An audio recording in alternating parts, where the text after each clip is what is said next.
প্রবাসী বাংলাদেশিদের জন্য ভিসা সংক্রান্ত জটিলতা দূর করতে আমরা গভীরভাবে কাজ করে যাচ্ছি। বাংলাদেশি নাগরিকদের জন্য আরব আমিরাত পুনরায় ভিসা চালু করেছে। মালয়েশিয়া কর্তৃপক্ষ বাংলাদেশি কর্মীদের জন্য প্রথমবারের মতো মাল্টিপল এন্ট্রি ভিসা চালু করেছে। অন্যান্য দেশের সঙ্গেও ভিসা জটিলতা কীভাবে কমিয়ে আনা যায় এ নিয়ে আমরা কাজ করে যাচ্ছি। আগামী 5 বছরে জাপানে অন্তত 1 লক্ষ বাংলাদেশি তরুণদের পাঠানোর প্রস্তুতি শুরু করেছি। তরুণদের সেখানে পাঠানোর জন্য বিশেষ প্রশিক্ষণ, অন্যান্য ব্যবস্থাও আমরা নিতে শুরু করেছি। এর পাশাপাশি আমরা ইতালি, দক্ষিণ কোরিয়া, সার্বিয়া সহ বিভিন্ন দেশে দক্ষ কর্মীদের পাঠানোর উদ্যোগ নিয়েছি। সৌদি আরব, জর্ডান, ওমান সহ বিভিন্ন দেশে নথিপত্রের কারণে যে প্রবাসীরা ইরেগুলার হয়ে গিয়েছিলেন তাদেরকে রেগুলারাইজ করার জন্য ব্যবস্থা নিয়েছে।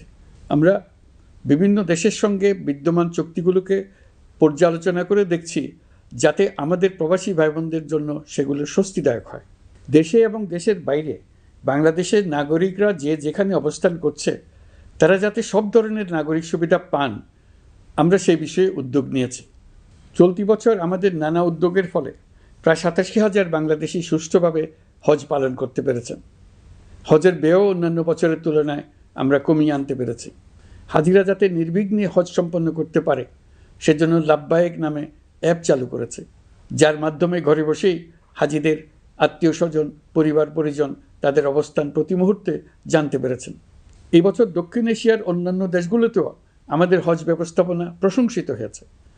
আগামী বছরের হজ ব্যবস্থাপনা যেন আরও নির্বিঘ্নে সম্পন্ন করা যায় সেজন্য মন্ত্রণালয় এখন থেকেই প্রস্তুতি নিতে শুরু করেছে।